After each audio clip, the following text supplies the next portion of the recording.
Hello guys, तो फिर से आप सभी का एक नए वीडियो में स्वागत है। मैं हूं डॉक्टर किशन और आज हम इस वीडियो में बात करने वाले हैं हर्पीस जोस्टर के बारे में, जिसे सिंगल्स भी बोलते हैं। ये एक स्किन डिजीज है, तो इसके बारे में हम डिस्कस करेंगे इस वीडियो में। इस वीडियो में हम जानेंगे कि ये कैसे होता है, इसके पीछे क्या कारण है, इसके साइन एंड सिम्टम्स क्या रहेंगे और इसमें क्या ट्रीटमेंट दी जाती है, रिस्क फैक्टर्स के क्या क्या रहते हैं और इसकी वजह से क्या क्या कॉम्प्लिकेशंस हो सकती है, ये सारी बातें हम इस वीडियो में जानेंगे। तो अगर आप ये हर्पीस जोस्टर के बारे में जानना चाहते हैं तो वीडियो को लास्ट तक देखिए, बिना स्किप किए हुए देखिए और हमारे इस चैनल पर नए हो तो प्लीज सब्सक्राइब करें और नोटिफिकेशन बेल को भी प्रेस कर दीजिए।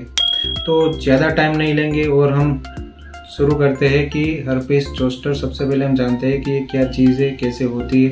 तो हर्पीस जोस्टर एक स्किन डिजीज है जो कि वेरिसेला जोस्टर वायरस से होता है। और ये इसमें होता क्या है कि स्किन रेस बन जाता है हमारे बॉडी के कोई एक साइड के पार्ट में स्किन रेस बन जाता है, वहाँ पर ब्लिस्टर वेसिकल्स बन जाता है, उसमें पानी भरता है, बहुत ज़्यादा पेनफुल रहता है, वहाँ पर बर्निंग पेन भी रह सकता है।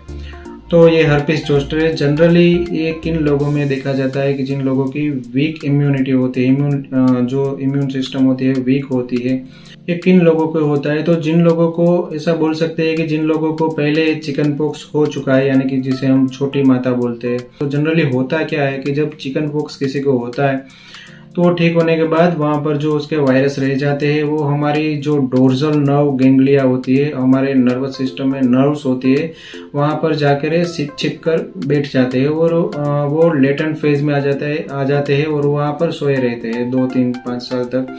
और जब हमारी इम्यून सिस्टम वीक होती है तो उस दौरान वो फिर से वो जो वायरस है वो रीएक्टिवेट होते हैं और फिर से वो बाहर आते हैं और वहाँ पर मल्टीप्लिकेशन होता है और जिस भी पार्ट में वो वायरस है वहाँ पर ऐसे स्किन रेस या ब्लिस्टर बन सकते हैं। जनरली ये जिन लोगों की इम्यूनिटी लो इम्यूनिटी होती है उन लोगों को ये ज़्यादातर होता है। तो अब जान लेते हैं कि इसके साइन एंड सिम्टम्स क्या है।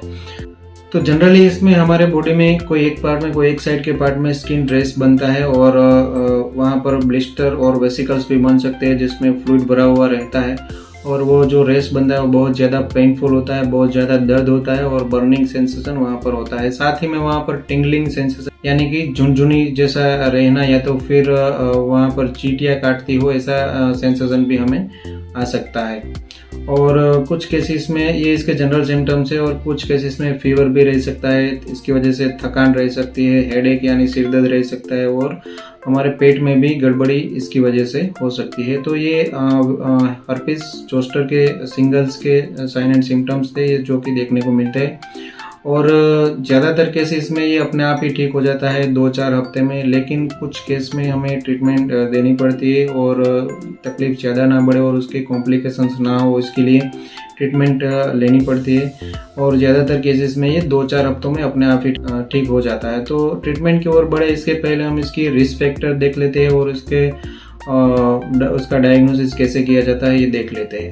तो इसके रिस्क फैक्टर के बारे में बात करें तो यानी कि किन किन व्यक्तियों में ये हो सकता है। तो जनरली ओल्ड एज में ये ज़्यादातर हो सकता है क्योंकि ओल्ड एज में हमारी इम्यूनिटी कम होती है। ज़्यादातर 50-60 साल के ऊपर के उम्र के लोग जो है ओल्ड एज है उन लोगों में ये ज़्यादा हो सकता है। दूसरा है वीक इम्यूनिटी के चलते, यानी कि अगर आपकी इम्यूनिटी लो है, आपकी रोग प्रतिकारक शक्ति कम है तो भी आपको हर्पीस जोस्टर हो सकता है। और जिन लोगों को कोई क्रोनिक डिजीज है उन लोगों की इम्यूनिटी कम होती है तो उसकी वजह से भी हो सकता है। या फिर इम्यूनो कॉम्प्रोमाइज्ड डिजीज होते हैं जो HIV है, डायबिटीज है, कैंसर है, जिनमें पर्सन की इम्यूनिटी कम हो जाती है तो उस केस में उनको फिर बाद में हर्पीस जोस्टर हो सकता है। और कुछ इम्यूनो सप्रेसेंट ड्रग्स है जैसे कि कोर्टिकोस्टेरॉइड है, कीमोथेरेपी की ड्रग्स है जिसकी वजह से हमारी इम्यूनिटी डाउन होती है। तो ये ड्रग्स की वजह से भी बहुत लंबे समय तक ये स्टेरॉइड दवाइयाँ अगर कोई ले रहा है तो उसको भी ये हर्पीस होने का ज़्यादा खतरा रहता है, ज़्यादा चांस रहता है। अब बात करते हैं कि इसका डायग्नोसिस कैसे किया जाता है, निदान कैसे किया जाता है। तो 80-90% ऑफ केस में देखा गया है कि देखकर ही हमें पता लग जाता है कि ये हर्पीस जोस्टर है, ये सिंगल्स है। लेकिन कुछ केसेस में इन्वेस्टिगेशन डॉक्टर्स करवा सकते हैं जिसमें ब्लड टेस्ट भी करवा सकते हैं। फ्लूइड जो वेसिकल्स है वहाँ पर उसका जो स्किन का फ्लूइड लेके वो उसका कल्चर भी करा सकते हैं या फिर कुछ ब्लड टेस्ट भी करा सकता है, लेकिन ज़्यादातर केस में देखकर ही पता लग जाता है कि इसको हर्पीस जोस्टर या तो फिर सिंगल्स हुआ है। तो अब हम बात करते हैं कि हर्पीस जोस्टर यानी कि सिंगल्स हुआ है किसी को, तो उसमें क्या ट्रीटमेंट दी जाती है। तो जनरली इसमें एंटीवायरल दवाइयाँ चलाई जाती है, क्योंकि ये एक वायरस से होने वाला डिजीज है। और एंटीवायरल दवाइयों में बात करें तो इसमें टेबलेट एसाइक्लोविर एक एंटीवायरल दवाई है। एसाइक्लोविर टेबलेट जो कि 800 मिलीग्राम दिन में 5 बार लेने के लिए सलाह दी जाती है, जो कि 10 दिन तक आपको लेना है। और इसके साथ में आपको कुछ मल्टीविटामिन टेबलेट भी दे सकते हैं, जैसे कि टेबलेट बिकोसूल करके आता है, वो बीडी में दिया जाता है सुबह शाम, और वो आपको बहुत लंबे समय तक चलाया जा सकता है। हर्पीस ठीक होने के बाद भी आपको लेना है, क्योंकि इसकी वजह से न्यूरोलॉजिकल डिसऑर्डर वगैरह हो सकता है, तो इसको आपको लंबे समय तक 1 महीने तक कम से कम आपको लेना चाहिए। और कुछ केसेस में इंजेक्टेबल मल्टीविटामिन भी दे सकते हैं, जिसमें इंजेक्शन न्यूरोबियन फोर्ट जो कि अल्टरनेट डेज में दिया जाता है। 5 इंजेक्शन आपको लेने के लिए बोल सकते हैं अल्टरनेट दिन में, यानी कि एक दिन छोड़ के एक दिन IM आपको ये लगाना पड़ सकता है। और इसके साथ में आपको वहाँ पर बहुत ज़्यादा पेन हो रहा है, तो उसके लिए आपको डॉक्टर एनाल्जेसिक या तो फिर उसके साथ में non steroidal anti inflammatory drugs भी दे सकते हैं, जिसमें नॉर्मल पैरासीटामोल भी दे सकते हैं। उससे अगर ठीक नहीं होता तो डाइक्लोफेनाक पैरासीटामोल या तो फिर एसिक्लोफेनाक पैरासीटामोल दे सकते हैं। और इससे भी आपके पेन में रिलीफ नहीं होता, दर्द आपका कम नहीं होता, तो आपको नार्कोटिक एनाल्जेसिक जो ड्रग्स आती है और ट्रामाडोल वगैरह, तो वो भी आपको दे सकते हैं। और कुछ केसेस में कॉर्टिकोस्टेरॉइड भी चलाया जाता है। बहुत ओल्ड एज के पेशेंट है तो उसमें इन्फ्लामेशन को कम करने के लिए शॉर्ट कोर्स ऑफ स्टीरॉइड दिया जाता है, जिसमें टेबलेट वाइसोलोन जिसमें प्रेडनिसोलोन कंटेंट रहता है, वो 5 मिलीग्राम TDS में यानी सुबह दोपहर शाम खाना खाने के बाद वो 3 या 5 दिन तक चलाया जा सकता है। और इसके साथ में वहाँ पर बहुत ज़्यादा बर्निंग और इचिंग सेंसेशन आता है, तो उसको सूद करने के लिए, कूलिंग इफेक्ट देने के लिए आपको डॉक्टर्स कैलेमाइन लोशन भी प्रिस्क्राइब कर सकते हैं। हर्पीस जोस्टर के केस में कई बार कुछ कॉम्प्लिकेशंस भी हो सकते हैं, तो इसके बारे में भी हम बात कर लेते हैं। तो कॉम्प्लिकेशंस के बारे में हम बात करें तो इसमें पोस्ट हर्पेटिक न्यूरालजिया आपको हो सकता है, तो उसमें डॉक्टर साहब गाबापेंटिन या तो फिर प्रेगाबालिन टेबलेट दे सकते हैं, जो कि मिथाइलाकोबैलामाइन के साथ में ही आता है।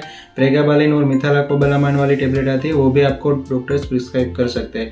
या तो फिर कोई और एंटी कन्वर्जन मेडिसिन जैसे कि एमिट्रिप्टिलिन, वो आपको डॉक्टर्स प्रिस्क्राइब कर सकते हैं। और इसकी वजह से कॉम्प्लिकेशंस में विजन लॉस हो सकता है, यानी कि अगर आपको ऑफ्थेल्मिक हर्पीस हुआ है तो उसकी वजह से विजन लॉस हो सकता है। और कोई भी न्यूरोलॉजिकल प्रॉब्लम्स आपको हो सकती है, और कोई सेकेंडरी स्किन इन्फेक्शन भी हो सकता है। अगर सेकेंडरी कोई स्किन इन्फेक्शन हुआ है, कोई बैक्टीरियल इन्फेक्शन साथ में लगा है, तो डॉक्टर साहब को सोफ्रामाइसिन ऑइंटमेंट या तो फिर टेबलेट फॉर्म में आपको एंटीबायोटिक्स प्रिस्क्राइब कर सकते हैं। और हर्पीस जोस्टर यानी सिंगल्स की प्रिवेंशन के बारे में हम बात करें तो आपको इसमें चिकन पॉक्स की जो वैक्सीन आता है, यही इसका प्रिवेंशन है।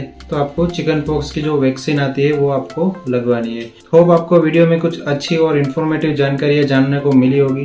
तो अगर आपको वीडियो अच्छी लगी हो तो प्लीज़ वीडियो को लाइक करें, शेयर करें, कमेंट करें, और अगर आप हमारे इस चैनल पर नए हो तो प्लीज़ हमारे इस चैनल को सब्सक्राइब करें। तो मैं मिलता हूँ अगले वीडियो में, तब तक हेल्दी रहिए, फिट रहिए, मस्त रहिए।